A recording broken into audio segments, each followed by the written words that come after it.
The air in the Sterling Estate's grand ballroom was thick with the scent of money and hydrangeas. Light from a dozen crystal chandeliers, each the size of a small car, fractured across diamond necklaces and glittered in champagne flutes.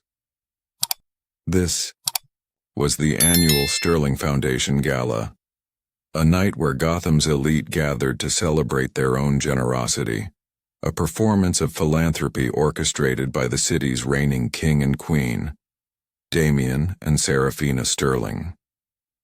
Whispers and feigned laughter moved through the crowd like a silk ribbon, a delicate sound that was about to be torn to shreds.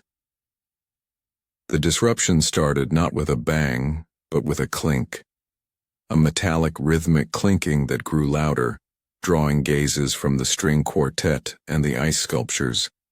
Then they saw her, Serafina Sterling, a vision in crimson silk that clung to her like a second skin, her blonde hair coiled in an impeccable chignon. Her expression was one of sublime, theatrical fury. In her gloved hand she held a thin, silver chain. At the other end of that chain, fastened to a brutal leather collar, was Alara Vance, her maid. Alara was on her hands and knees.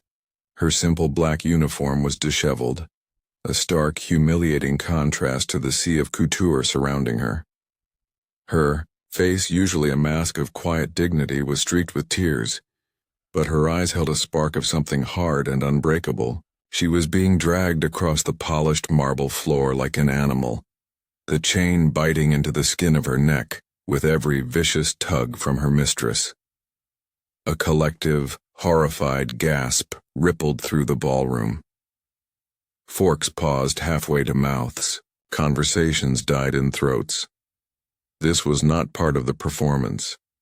This was raw, predatory cruelty laid bare for all to see.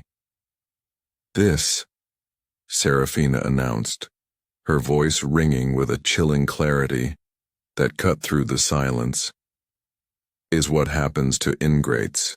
This is what happens when the help forgets its place." She circled a marble fountain, forcing Alara to crawl through a puddle of spilled champagne. "This creature, who lives in my house, who eats the scraps from my table, had the audacity to speak to me as an equal," she questioned an order. A tremor of disgust and fear went through the assembled guests. They were predators in their own right, corporate raiders and society vampires, but this was too vulgar, too public. It was a breach of the unspoken code that insisted such ugliness remain behind closed doors. Serafina savored their shock, her smile a cruel slash of red lipstick. "Let this be a lesson to all of you," she sneered, yanking the chain hard. Alara choked, her hands flying to her neck. "Know your place. Stay in it, or you too will be collared." It was at that precise moment of supreme degradation that Damien Sterling walked in. The billionaire moved with an aura of absolute power that made the air around him feel denser.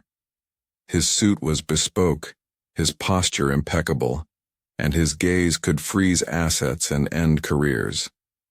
The crowd parted for him instinctively, a sea of lesser sharks making way for the great white.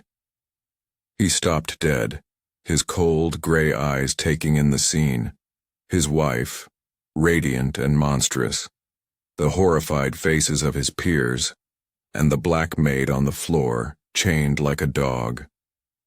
A hush fell. Everyone held their breath, waiting for the explosion. They expected him to rage, to reprimand his wife, to end this grotesque spectacle and salvage the evening. This was a PR nightmare, an insult to the carefully constructed Sterling brand of untouchable elegance and power. Damien did the unthinkable. A slow, deliberate smile spread across his lips. It didn't reach his eyes. It was a smile of cold amusement, of dark appreciation.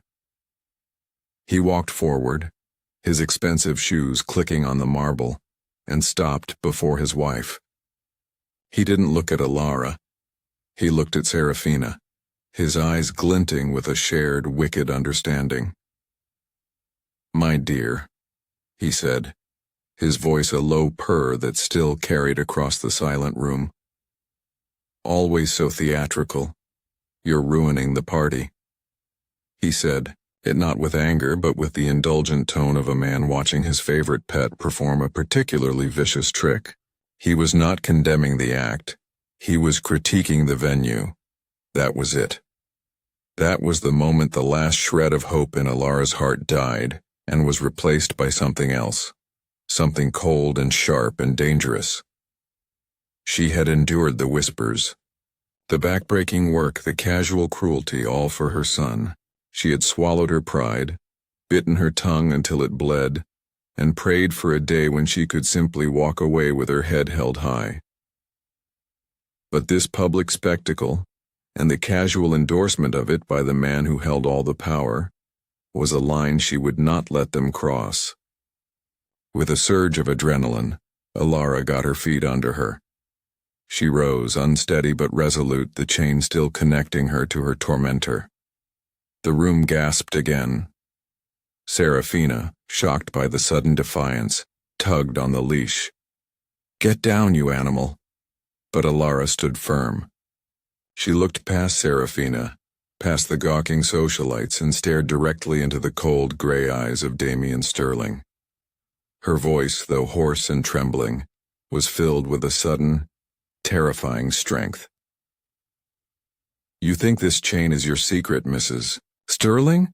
Alara called out, her words echoing in the cavernous room. "You think this collar is the only thing that binds me to this family?" Serafina's face went pale under her makeup. Damien's smile finally vanished, replaced by a flicker of genuine alarm. Alara took a step forward, the chain going taut. "This," she said, her fingers touching the leather at her throat, "is nothing. It's a toy. My silence.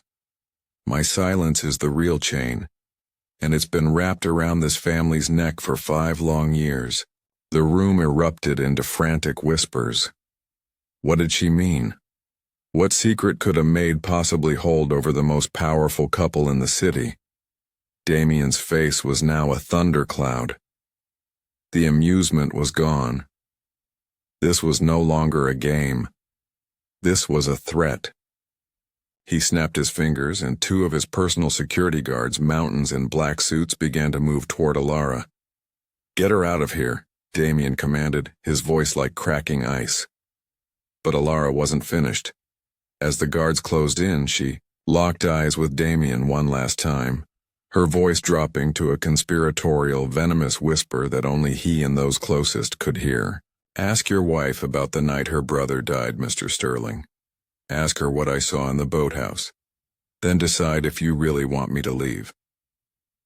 The guards grabbed her arms, but the damage was done. Damien Sterling froze. The boathouse. His wife's brother. The accidental drowning 5 years ago. His gaze shot to Serafina, who now looked as if she'd seen a ghost. Her perfect composure had shattered, and raw, primal fear was shining in her eyes. The unthinkable had happened, but not in the way he intended. His wife's little power play had just unleashed a demon from their past, and it was now standing in the middle of their ballroom, threatening to burn their entire world to the ground. Damien Sterling's face was a mask of cold fury. The name, Boathouse, had acted like a switch, turning him from a cold predator into something far more dangerous, a cornered one. For a split second, the entire glittering, gawking ballroom held its breath, caught in the invisible shockwave of Alara's words. The 2 security guards paused, their hands still gripping Alara's arms, awaiting their master's next command. Serafina, however, shattered the silence. A high-pitched, hysterical sound ripped from her throat, half laugh, half sob.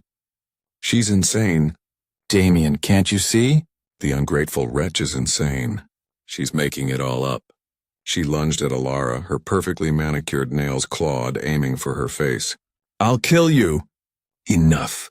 Damien's roar was not loud, but it had the flat, lethal finality of a gunshot. It stopped Serafina cold. It made the guards flinch. He never ever lost control. The fact that he had, even for a moment, terrified the room more than the chain or the accusations. He turned to his head of security.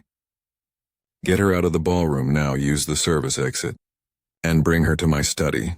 His voice was ice. He then turned, his gaze sweeping over the hundreds of shocked, whispering faces of his guests. The mask was back, the charming, powerful billionaire. He smoothed his tie.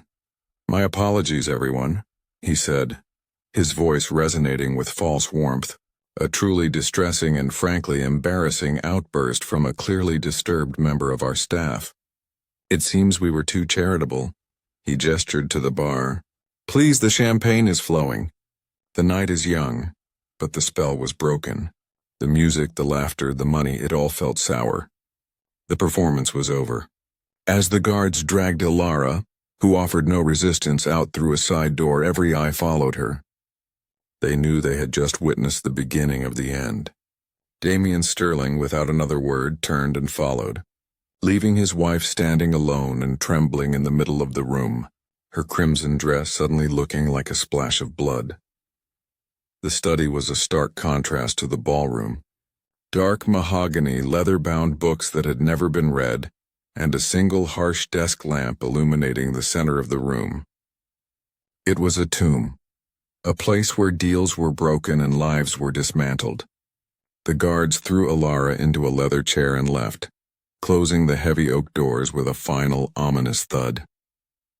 Damien stood by the unlit fireplace, his back to her. Serafina burst in moments later, her face a ruin of smeared makeup and terror. "Damien, you have to do something," she shrieked. "Call the police, have her committed. She's slandering us." "That thing—" "Be quiet, Serafina," Damien said, still not turning. His voice was terrifyingly calm. He turned, not to his wife, but to Ilara. The leather collar was still around her neck. He walked over to her, his movement slow and deliberate. He produced a small key from his pocket and unlocked the padlock, pulling the chain and collar from her neck. He tossed the metal onto the desk, where it landed with a heavy final clatter. Ilara rubbed the raw red welts on her throat, her eyes never leaving his. "You have 5 minutes," Damien said, his voice a low growl. "Talk, what did you see in the boathouse?" "Damien, no!" Serafina pleaded. "I said talk," he repeated, his cold gray eyes boring into Ilara's. Ilara took a deep, steadying breath. The fear was gone, replaced by a cold, righteous fury that had been simmering for 5 years. "It was the night of your anniversary," she began, her voice hoarse but clear. 5 years ago. You and Mrs. Sterling had a fight, you left. She stayed, drinking by the lake." Serafina was now white as a sheet, backing into a bookshelf, her hands covering her mouth. "Her brother, Alistair, came to find her," Ilara continued, her gaze unwavering. "I was new. I was cleaning the pool house and I heard them shouting from the boathouse. I went to the window to see if I should call security." The scene flashed in Ilara's mind, as clear and vivid as if it were happening now. Serafina, drunk and enraged, standing on the wooden dock. Alistair, his face full of pity and disgust. "You're a monster, Fina," Alistair had said, his voice carrying over the water. "You're not just corrupt, you're empty. I'm done. I'm going to Damien. I'm going to the board. I'm telling them about the forged contracts, the offshore accounts, everything. I'm exposing you." "You wouldn't dare," Serafina screamed. "You'll ruin this family. This family is already ruined," he shouted back. "It's built on a graveyard of lies." "He threatened her," Ilara said to Damien, her voice dropping. He was going to expose her for what she really was. He was going to tell you the truth about the Sterling Foundation's finances. He said she was a fraud. Damien's expression didn't change, but a muscle in his jaw twitched. He knew Alistair had been a problem. She lunged at him, Ilara whispered, the memory making her tremble. They struggled. He slipped on the wet dock and fell, striking his head on the corner of the boat. He fell into the water. It was an accident, Serafina screamed, tears of pure terror streaming down her face. It was an accident. I told the police. I told you, he fell. He did fall, Ilara said, her voice rising with a terrible, vindictive power. He fell and he was dazed. He was trying to surface. He was choking. He was looking right at her. Ilara stood up from the chair, taking a step toward Serafina, who cowered. And you stood there. You watched him, and when he tried to grab the edge of the dock, you took the boat hook, and you pushed his hand away. You held him under, Serafina. I watched you. I watched you hold your own brother under the water until the bubbles stopped. The room was dead silent. The only sound was Serafina's ragged, choking sobs. She slid down the bookshelf, collapsing onto the floor. No, it's a lie. Damien looked at his wife, a crumpled, sobbing heap on the floor. His expression was not one of horror or grief. It was one of profound, ice-cold disgust, not for the murder, but for the weakness, for getting caught. He turned back to Ilara. A lurid story, a maid's fantasy. It's your word against hers. No one will ever believe you. I know, Ilara said, a small, cold smile touching her lips for the first time. That's why I took Alistair's phone. Damien's blood ran cold. It fell from his pocket when he hit the dock, Ilara said, her voice a triumphant, lethal whisper. He was recording her. He was recording their whole conversation, right up until the end. I have the audio file, Mr. Sterling, the real chain, the one I've kept hidden for 5 years. Why? Damien breathed, the word torn from him. Why wait? Ilara's face hardened, the brief flicker of triumph replaced by a wave of righteous pain. My son, she said, her voice thick with emotion. Leo. He was diagnosed with a rare heart condition 3 months after I started working here. He needed surgery. He needs medication, constant care. I needed this job. I needed your generous health insurance. I stayed silent. I let you two live your perfect, blood-soaked lives, all to keep my son alive. But tonight she put a chain on my neck. She humiliated me. She reminded me what I am to you, an animal. And an animal has nothing left to lose. Damien stared at her, the chessboard rearranging itself in his mind. The maid had just become the queen. He was trapped. Damien Sterling stared at the woman in the simple black uniform. The power in the room had shifted so completely, so violently. It was almost a physical force. The air crackled. Ilara, the maid, the animal, was now the executioner. Serafina's sobs were a pathetic, wet sound in the oppressive silence, the only sound in a world that had just ended. What do you want? Damien's voice was a rasp, a desperate attempt to reclaim control, to turn this execution into a negotiation. This was his world after all. Everything had a price. Money, a house, a new life for you and your son? Name it.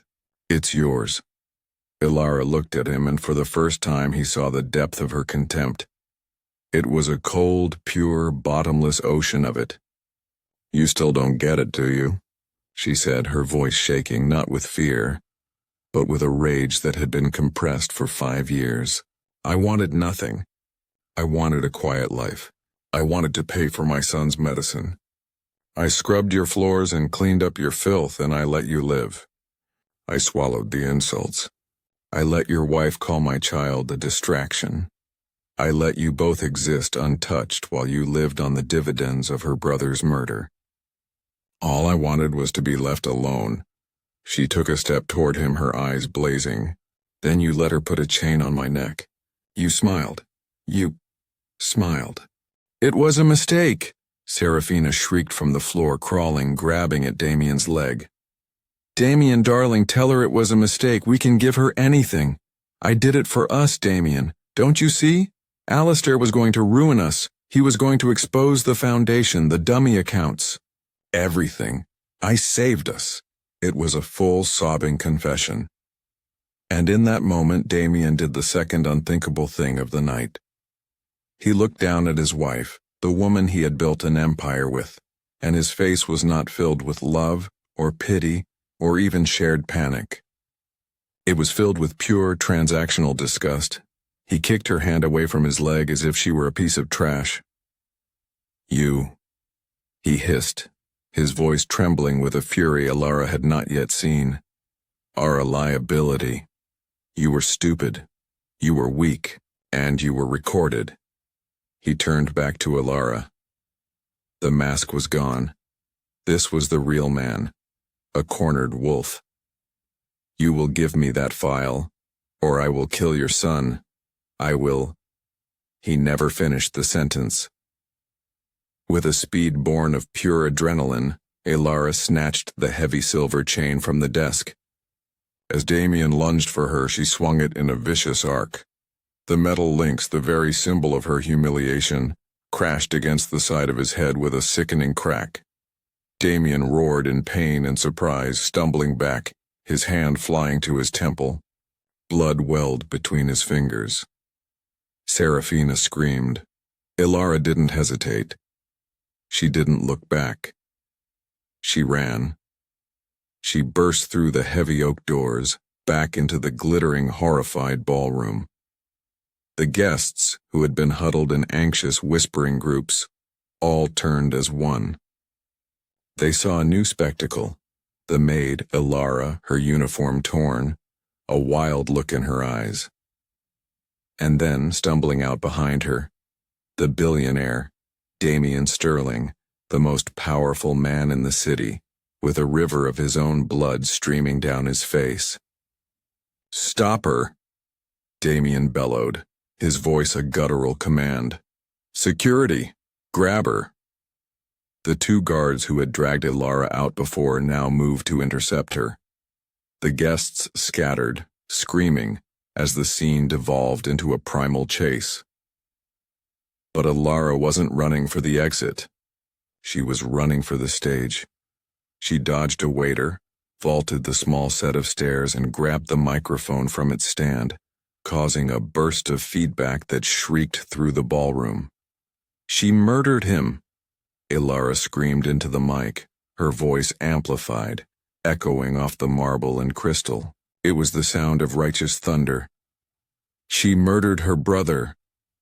The guards were on the stage now, grabbing for her. Damien, clutching his head, was right behind them. "I have proof," Alara yelled, fumbling in her pocket. She pulled out a cheap, cracked burner phone. Her other hand, still clutching the chain, swung it again, keeping the guards at bay for one precious second. She hit a button on the phone and shoved it against the microphone, and then the boathouse filled the ballroom. The room was plunged into a terrifying amplified silence broken only by the crackle of an old audio file. Then Alistair Sterling's voice, young and desperate, filled the air. "You're a monster, Fina. I'm exposing you. I'm telling them about the forged contracts." A collective horrified gasp sucked the air from the room. Guests held their phones up, recording. Then Serafina's voice, high and drunk. "You'll ruin this family." Then the sounds, a struggle, a heavy, wet thud, a sickening splash. The room was dead silent. You could hear a pin drop. And in that silence, amplified for all to hear, was the faint, desperate sound of a man choking on water. The faint gasping. And then, a new sound. A wooden thwack. And another. Thwack. The sound of the boat hook. A woman in the front row fainted. Then, nothing. Just the sound of Serafina's ragged, heavy breathing. "Make it stop." Serafina, who was now standing in the doorway, whispered, "Make it stop. Make it stop." The audio file ended. Alara stood on the stage, trembling, tears streaming down her face, but her head held high. She was surrounded by the security guards, but they weren't touching her. They were staring, horrified, at their boss. Damien Sterling stood frozen at the foot of the stage, his blood dripping onto the white marble floor. His face was a canvas of pure, unadulterated ruin. It was at that moment that the main ballroom doors burst open, and two uniformed police officers, drawn by a guest's earlier 911 call about the woman in the collar, entered the room. They stopped, taking in the scene. The terrified guests, the woman on stage with a chain, the man at her feet, bleeding. "What in God's name is going on here?" one officer demanded. Ilara, her voice amplified by the microphone, pointed a trembling finger first at Serafina, who had collapsed in the doorway, then at Damien. She murdered her brother, and he helped her cover it up. The room exploded. Cameras flashed as the press, who had been penned outside, pushed past the overwhelmed security. They swarmed in, their lenses capturing the downfall of the House of Sterling in real time. Damien Sterling, the untouchable king, was finally, completely and publicly destroyed. The ballroom, once a palace of elite power, had devolved into a feeding frenzy. The flashbulbs of the press cameras were a relentless, blinding strobe, capturing every second of the Sterling dynasty's implosion. The high-pitched wail of Serafina's sobs was a soundtrack to the chaos. The guests, no longer friends or allies but simply spectators at a public execution, filmed everything on their phones, their faces a mixture of horror and undisguised giddy schadenfreude. "Officer," Ilara said, her voice still amplified, cutting through the din. She held up the cheap burner phone. "This is the evidence, the original audio file." The two police officers, their expressions grim, had their hands on their holsters. One moved toward Serafina, who was now a trembling, incoherent mass in the doorway. The other officer faced Damien. "Sir, I need you to put your hands where I can see them," the officer said, his voice hard. Damien Sterling, his hand still slick with his own blood, actually laughed. It was a dry, rattling sound. "You can't be serious," he spat, his eyes finding Ilara on the stage. You thing. You think this is over? You think you've won?" He turned to the officer. "Do you know who I am? I own this city. I own your commissioner. I own the judges. By tomorrow morning, this pest," he gestured at Ilara, "will be in a hole so deep she'll never see light again. And you," he jabbed a bloody finger at the cop, "will be directing traffic in the sewer." It was his last fatal miscalculation. The officer's face hardened. He'd seen power-hungry men like Damien before. But in that moment, with a room full of live-streaming witnesses and a recording of a murder playing on a loop in his head, he felt the rare, sweet thrill of impunity. "Mr. Sterling," the officer said, pulling out his handcuffs, "you're under arrest for suspicion of being an accessory to murder and for threatening a police officer. You have the right to remain silent." As the metal clicked around Damien's wrists, the finality of it hit him. The blood drained from his face, replaced by a gray, ashen terror. This wasn't part of the plan. This couldn't be happening. He looked around, his eyes begging for help from the very people he despised. They just filmed. "Serafina Sterling," the other officer said, pulling the hysterical woman to her feet. "You are under arrest for the murder of Alistair Vance." No, it was an accident," she screamed, her crimson dress stained with tears and floor grime. "Damien, do something. Damien, tell them. I did it for us. I did it for us." Her cries echoed down the long marble hallway as she was dragged out, her heels scraping the floor. Damien was next, the great billionaire, the king of Gotham, paraded through his own ballroom in handcuffs, his bloodied head bowed in ultimate public shame. The last thing he saw before the doors slammed shut was Ilara, standing on the stage, the silver chain still clutched in her hand like a trophy. her expression one of cold, complete, and terrible vindication. The room was silent for a moment. Then, slowly, as if coming out of a trance, the guests began to whisper. And then, a sound started.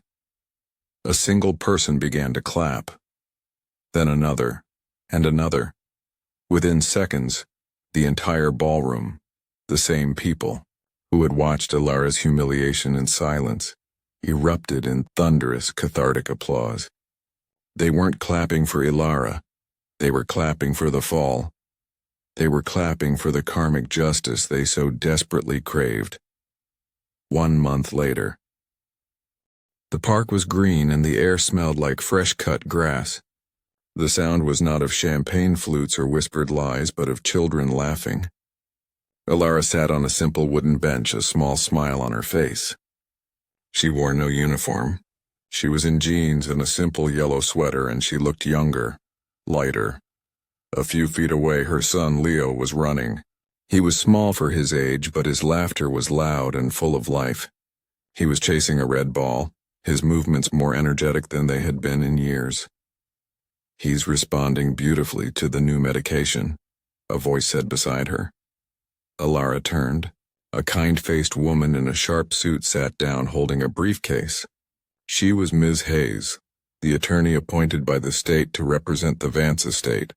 Namely, Alistair Vance's only living relative, his aunt, who had been found living in a nursing home.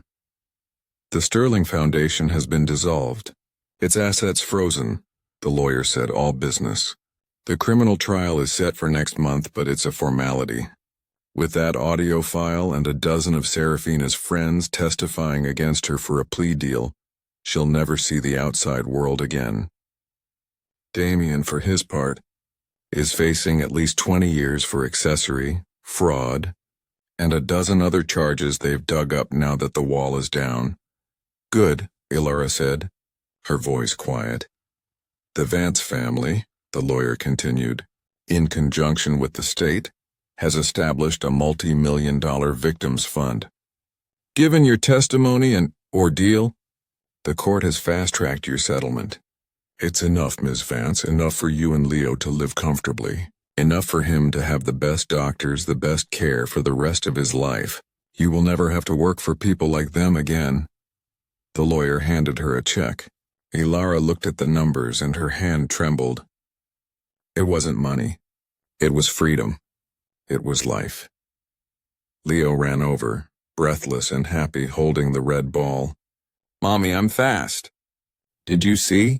I'm fast." "You're the fastest boy in the world," Ilara said, pulling him into a fierce hug, tears welling in her eyes. She kissed the top of his head, breathing in the scent of him. He was safe. She looked at the check, then at her son. The chain was gone. The collar was gone. The boathouse, the ballroom, the blood, it was all just a nightmare fading in the morning light. She had faced the monsters in their own dark palace, and she had walked out into the sun. The Sterlings thought they were kings, but they had forgotten the most important rule. Even a king is vulnerable when he has a dark secret. And sometimes the person you think is the most powerless is the one holding the key to your destruction. Thank you for watching. We hope this story reminded you that no matter how dark the night gets, justice will always find its way. Don't forget to like, share, and subscribe for more stories of truth and justice. Click that bell so you never miss a video.